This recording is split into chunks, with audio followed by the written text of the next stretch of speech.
Julian at Oddballs here, and it's April, which means that it's Testicular Cancer Awareness Month, probably the most important month in our calendar here. Each April, we're always looking at ways of which we can get men more comfortable talking about and raising awareness of testicular cancer, and that's where my best mate Mark comes in, who's a doctor. Mark, would you like to introduce yourself? Yeah, sure. I thought it's April. Who better to speak to about testicular cancer than Julian, who's been working at Oddballs for the last few years.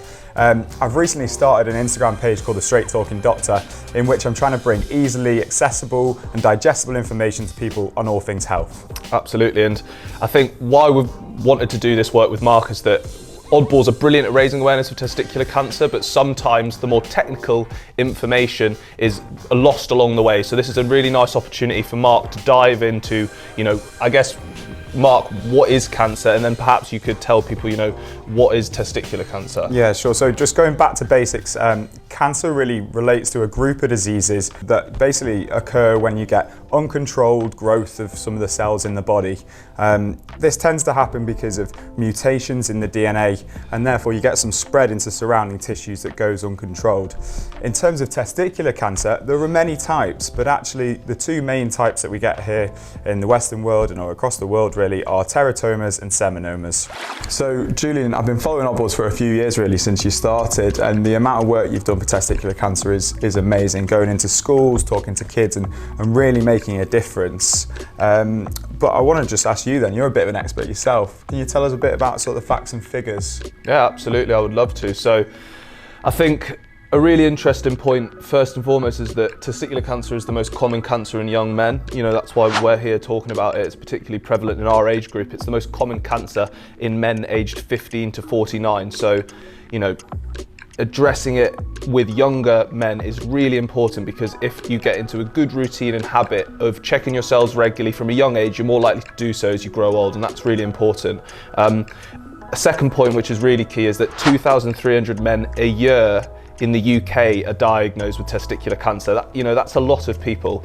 And then one fact which I think is ultimately the most important and explains a lot of why we do what we do at Oddballs is that testicular cancer is predominantly always curable. I mean, it's 98 to 99% curable. So, if we can get people checking themselves, then that's what's more important, because you are able to get earlier diagnosis, I believe less likely chance of heavy chemotherapy, potentially less chance of surgery. So, those are the reasons why Oddballs chooses to raise awareness of testicular cancer rather than perhaps fund research like other cancers. Yeah, 100%. And I guess in my experience, that last point about the survival rate is one of the key things. As long as we raise awareness, we are open and honest about talking about these sort of things, then we can find the cancer and we can treat it successfully. I can think of a couple of patients that I've seen myself who had an early diagnosis because they came to the doctors and presented early,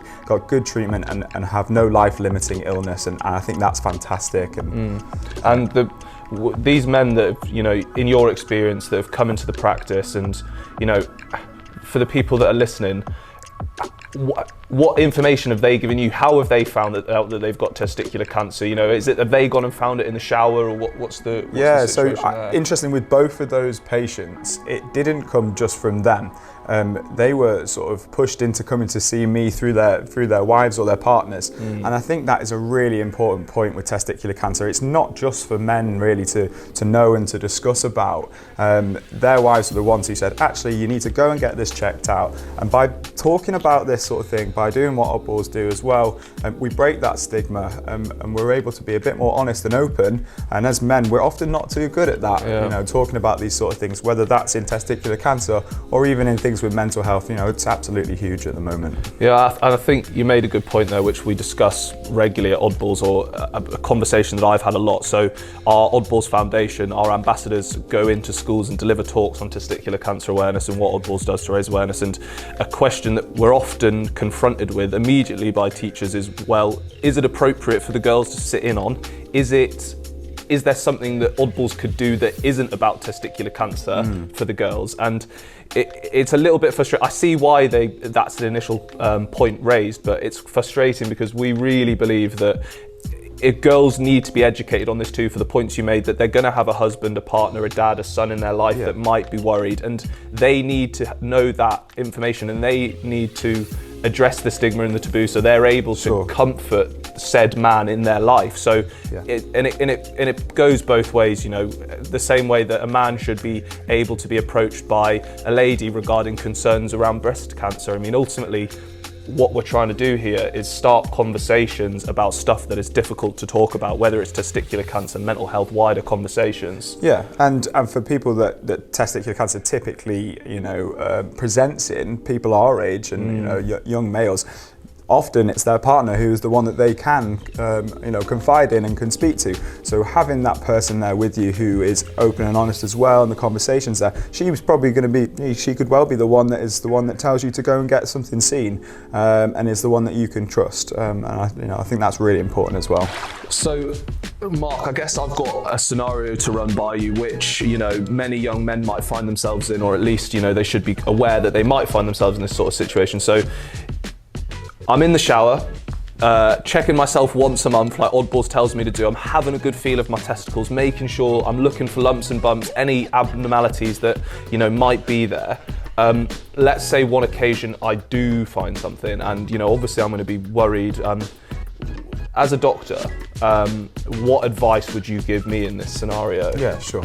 Now, in this situation, you can imagine that it can be really scary for people and quite anxiety-inducing. But the thing that I want to stress the most is that it's not always something untoward. And in medicine, lumps and bumps happen all the time and don't often tend to be the thing that you're worried about. Secondly, the most important thing that you must do is be open and honest with yourself, with the people around you, and go and see a GP. Go get it checked out, leave your pride at the door, go for an examination. They may either say it's absolutely nothing to worry about or send you for a quick scan, and then you can be sure.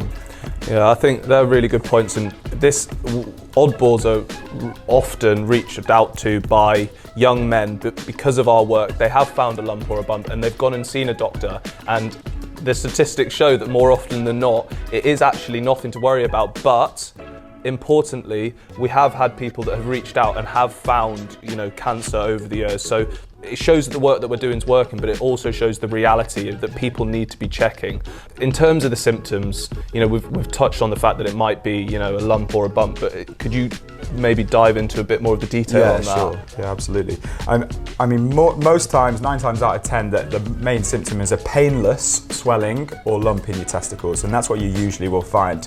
But there can be pain associated, and you can also have other symptoms like a heaviness or a dragging sensation in the testicles. You can get some back pain or just feeling generally unwell. So what's the best way to really raise awareness and, you know, get this to as many people as possible? Is there anything that Oddballs can do? Absolutely. So we would like to do a competition this Testicular Cancer Awareness Month where we would like you to tag 3 mates that you think should check their balls this month. It's as simple as that. Tag in at the Straight Talking Doctor, get us followed, and at my Oddballs, with a chance to win a year's subscription to Oddballs. Now that's a free pair of socks and pants, the newest designs every month, delivered to your door for free. So tag your mates and make sure you're checking yourself this month, lads. Mark, it's been an absolute pleasure, mate. So great to have you come up to Oddballs, and all the best with the Straight Talking Doctor. Yeah, cheers. And thanks for having me. Thanks for coming, bro.